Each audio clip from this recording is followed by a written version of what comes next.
Continuando en JNE Noticias, nos acompaña ya en el set la congresista Tania Pariona, con quien vamos a conversar sobre el fortalecimiento de la participación política indígena. Bienvenida, congresista. Sí, allí Punchao Turilla y Mainayam Cachicanqui, Buenos días, hermano, ¿cómo está? Un saludo cordial a toda la población peruana que nos ve a través de esta pantalla del Jurado Nacional de Elecciones. Congresista, mediante resolución 085 en el 2016, el jurado se da esta formación del Grupo de Trabajo para el Fortalecimiento de la Participación Política Indígena. Desde su creación hasta el momento, ¿cuál ha sido el grado de importancia de este grupo de trabajo explícitamente para el fortalecimiento, como ya lo dice, de la participación política indígena? Sí, bien, como coordinadora del grupo parlamentario indígena que existe dentro del Congreso, yo vengo participando de manera activa en este grupo de trabajo, un grupo que de verdad importante para nuestro país, lo esperábamos con muchísimas ansias desde hace muchísimos años, puesto que la participación política de los pueblos indígenas no solo ha estado limitada a una normativa que de por sí ya la restringe, la invisibiliza incluso, porque si antes no teníamos la cuota, pasábamos por agua tibia, ¿no? Los que alcanzaban a conformar la lista podrían estar presentes, en fin, y no con una especificidad. Hoy contamos con una cuota, todavía deficiente en su implementación, pero este grupo de trabajo justamente ha permitido analizar las limitaciones de la cuota, empezar a construir propuestas, empezar a escuchar la posición, el planteamiento de los pueblos indígenas. En el grupo de trabajo participan organizaciones del Pacto de Unidad de Pueblos Indígenas, que está conformado por 5 organizaciones nacionales de comunidades campesinas, pueblos amazónicos, quechuas, aymaras, y además de instituciones como las agencias de Naciones Unidas y el propio Viceministerio de Interculturalidad. Entonces este grupo es sumamente valioso porque nos ha permitido hacer este balance, cómo está la participación política de los pueblos indígenas y cómo podemos construir propuestas en adelante para mejorarla. Este grupo, justo acaba de mencionar, esta dirección de interculturalidad del Ministerio de Cultura es la que se está forzando en, digamos, hacer la definición correcta, ¿no? Porque hace unos días, por ejemplo, estuvo por acá el señor Antolín de la Comunidad Agraria de la CNA. De la CNA, y él comentaba de que habría que definir quiénes son indígenas y quiénes no lo son. Sí, al respecto, si bien el Ministerio de Cultura tiene una base de datos referencial sobre el registro de comunidades andinas, amazónicas, pueblos originarios, esta base de datos todavía es incompleta. Y la cuota, que tiene su existencia desde el año 2002, ha ido funcionando con todos esos vacíos. Entonces se ha distribuido en regiones y en provincias en donde no necesariamente para el entender de la población serían las que tienen población indígena como únicos, sino que hay más provincias y más distritos que albergan en su territorio población indígena, organización comunal y todas las características que definen indígenas. Pero habría que especificar que la cuota es de 15%. Sí, la cuota es 15% que se traduce en una persona dentro de una lista de gobierno local. De gobierno local. Y eso es el gran riesgo si es que no hacemos que esa cuota, por un lado, sea efectiva o la cifra repartidora nos permita lograr que no solo sea uno, sino más, ¿no? Y no la concurrencia del género o la cuota de joven. Y entonces estamos ante un amplio desafío en nuestro país. Uno, ampliar esa base de datos referencial que nos permita ir ubicando la distribución de escaños, por decirlo así, o distribución dentro de la cifra repartidora en más provincias, que fue una de las cosas que resultó de la última reunión en Cusco, para que esta cuota sea realmente efectiva, pero además ampliada, ¿no? Hay algo con el que yo discrepo, diríamos, en el sentido de que sea el Ministerio de Cultura, a partir de esta base de datos, quien defina a qué pueblo se aplica. Primero porque si tomamos en cuenta la legislación internacional sobre la definición de quiénes son indígenas, no es el Estado quien da la acreditación y dice, este pueblo es indígena, sino los pueblos en su derecho de la autoidentificación o autoafirmación es la que dice yo soy indígena.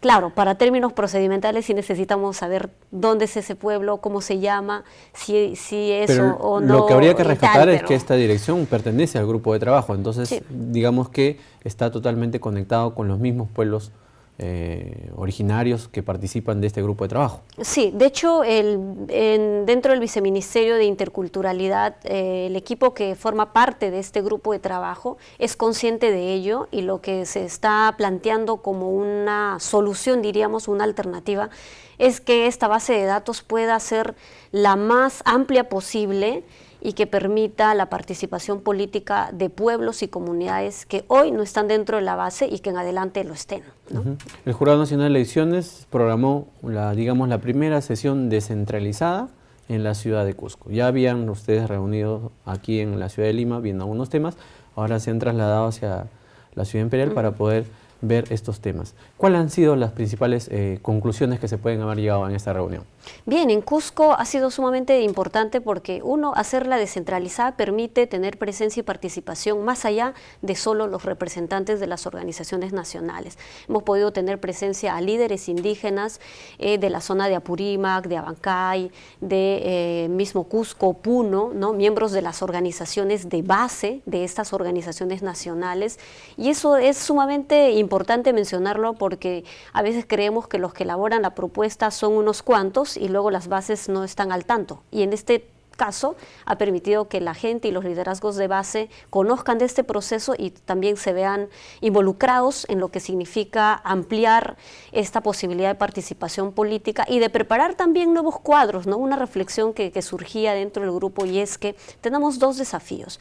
Uno, lograr que esta reforma electoral garantice una amplia participación de los pueblos indígenas, pero lo otro es empezar a hacer una especie de pedagogía política con nuestra propia gente de las comunidades, porque la visión sobre la política y sobre lo que es participar en política no siempre es atractiva para toda la gente, y hay hermanos que se resisten y dicen, bueno, yo no quiero ser parte de la política porque la política es corrupta, la política es engañosa, es negativa en casi toda su comprensión, pero si no estamos con voz propia y no entramos y hacemos participación política también desde abajo hasta arriba, estaremos invisibilizados y exentos de todas las decisiones que se tomen sobre nosotros, sobre nuestros pueblos y sobre el país. Pero ¿cuáles han sido los aportes que han surgido después de un amplio debate y en trabajos en grupo? Y metodológicamente ha sido muy interesante porque hemos hecho incluso ejercicios de cómo sería en una posible propuesta de cifra repartidora diferenciada, propuesta aprobada, por supuesto, y ojalá por la Comisión de Constitución del Congreso y en el Pleno. Una cifra repartidora diferenciada sería el único mecanismo, pienso, que garantizaría la participación efectiva y el cumplimiento de la cuota del 15%. Nuestra ambición es que sean más de 15%, porque 15% se traduce en una persona, y por cifra repartidora podríamos llegar a más, a 2. Y en regiones mucho más grandes y en donde se amplíe la distribución y la focalización de cuáles son las zonas indígenas, podríamos tal vez tener más, pero de momento no hemos logrado tener la cantidad que quisiéramos tener dentro de los gobiernos regionales. Las propuestas a las que me refiero, uno tiene que ver con esto de la ampliación de las provincias y su aplicación de la cuota indígena. Lo segundo tiene que ver con las formas como se acreditan los candidatos a través de las organizaciones, que es la propuesta que hemos dicho, que los candidatos estén acreditadas a través de las organizaciones, como reconoce el convenio 169, las formas propias de organización. Puede ser la comunidad, puede ser la organización tradicional, puede ser una organización de carácter social, política del pueblo, y no dé puertas a que la cuota más bien sea una entrada a quienes quieren llegar al poder solo por hablar quechua o solo por haber nacido en una comunidad. Que existe una acreditación y que ese candidato lleve la agenda indígena, esté conectada con su territorio de origen, una verdadera y tenga una apuesta representación. real, una verdadera representación. Congresista, le ruego que se quede con nosotros. Vamos a ir a una breve pausa y continuemos hablando sobre representación y también sobre la reforma electoral que lo ha tocado. Ya, muy bien. ¿Le parece? Vamos a ir a una breve pausa y vamos a retornar en JN Noticias.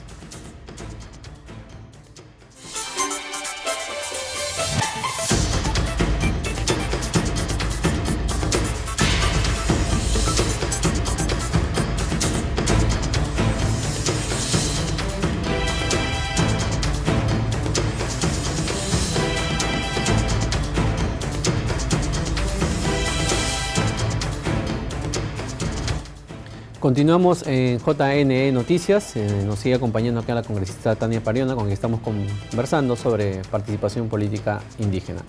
Congresista, antes del corte nos daba más o menos las conclusiones que se llevó a cabo en la sesión descentralizada de Cusco. Conversaba sobre el 15%. Este 15% de la participación, ustedes también están velando porque también sea reflejada no solamente en candidatos y en autoridades, sino también en consejos, sean regionales, consejos distritales o provinciales. ¿Es así?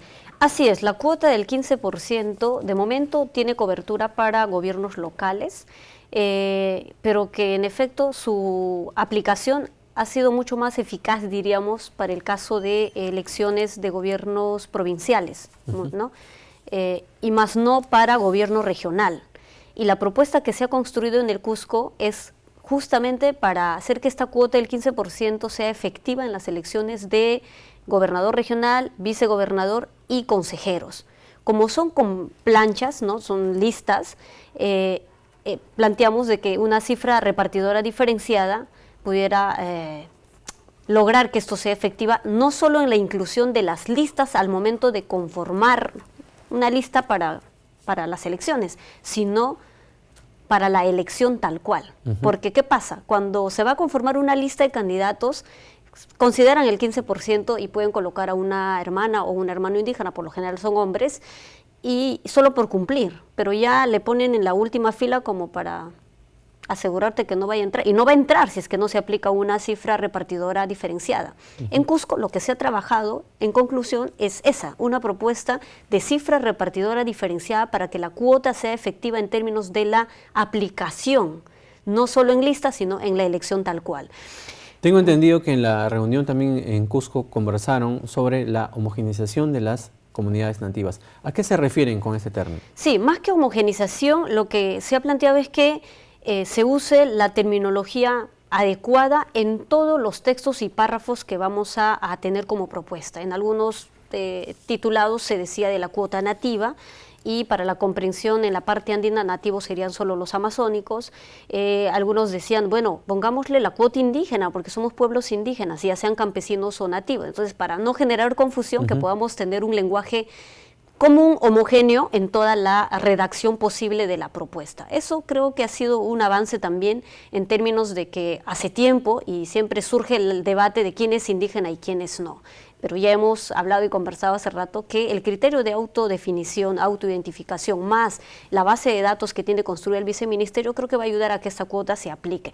Pero esto es muy importante para el tema de la construcción y la tipificación de las modificaciones en la ley, ¿cierto? Por supuesto que sí, y algo que comentábamos fuera de cámaras, es que nuestra visión como pueblos indígenas y ya el movimiento indígena en el Perú y en el mundo ha estado planteando una verdadera participación indígena, pero que una constitución esté a la altura de ello. Y en nuestro país sí necesitamos hacer grandes cambios constitucionales, de reconocimiento del derecho a la libre determinación de los pueblos originarios, el reconocimiento de la plurinacionalidad de los pueblos, así como escaños definidos, por ejemplo, para niveles supranacionales, ¿no? Hoy nuestra Constitución reconoce 130 congresistas, pero no tenemos ninguna representación garantizada para los pueblos indígenas. Si acaso no nos presentamos a través de los partidos tradicionales y comúnmente constituidos bajo una lógica de la que el jurado, ¿no?, indica requisitos y tal, pero ojalá en algún tiempo los pueblos indígenas tuviéramos escaños definidos como sí ocurre en Colombia, en Argentina,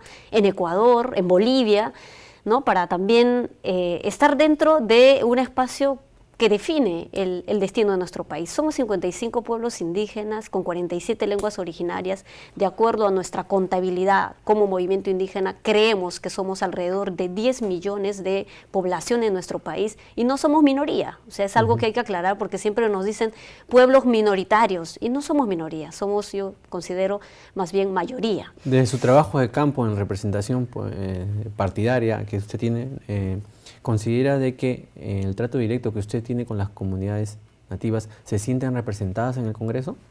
Bueno, sería un interesante sondeo hacer, ¿no?, a nivel de nuestro país, si en realidad las comunidades indígenas, nuestros pueblos, se sienten representados por los congresistas que hoy ocupamos una curul en el Congreso. Si bien soy la única congresista autodefinida como indígena y registrada en la documentación que tiene el jurado, transparencia y otras instituciones, porque el tema de la autoidentificación es importante, ¿no?, porque los congresistas podrían entrar como candidatos representando a los pueblos y hablando de las agendas que tienen nuestros pueblos, pero eso no significa que sean indígenas, eso no significa que el que entra y habla por los pueblos también tiene la real conciencia de estar llevando una agenda. En el caso mío, yo más bien vengo de la experiencia del movimiento indígena, y soy de una comunidad quechua, y la agenda que siempre he colocado es en defensa de los derechos de los pueblos indígenas. Y esta agenda que ustedes han trabajado en la última sesión, por ejemplo, ¿usted considera de que la participación o el refortalecimiento de la democracia interna en los partidos políticos, tal como lo promueve el anteproyecto del Código Electoral del Jurado Nacional de Elecciones, fortalecería también esa participación? ¿Se vería mejor reflejada? El Código Electoral me parece una buenísima propuesta para empezar, y no vamos a tener una democracia representativa y participativa si no hay una verdadera inclusión real y de reconocimiento a los pueblos indígenas. No solo para cooptar a un candidato indígena e involucrarlo, sino comprender las apuestas, la demanda y la coherencia en su ejercicio político cuando es elegido.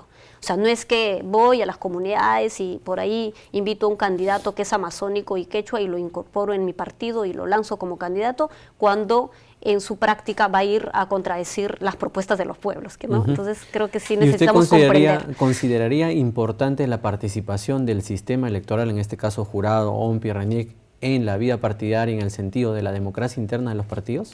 A mí me en parece las elecciones que internas de candidatos, en lo cual se reflejaría, por ejemplo, las cuotas que ustedes proponen? A mí me parece que podría ser loable ello, porque incluso para la elección de las juntas de usuarios de regantes han pedido la participación del Jurado Nacional de Elecciones, ¿no?, como un veedor, como un vigilante a que se cumpla lo que establece la norma. A mí no me parece malo, al contrario, deberíamos garantizar que desde el funcionamiento que tienen los partidos políticos para garantizar esa democracia interna, ojalá estuvieran, ¿no?, asumiendo ese rol tanto el jurado como otras instituciones, el sistema electoral en general.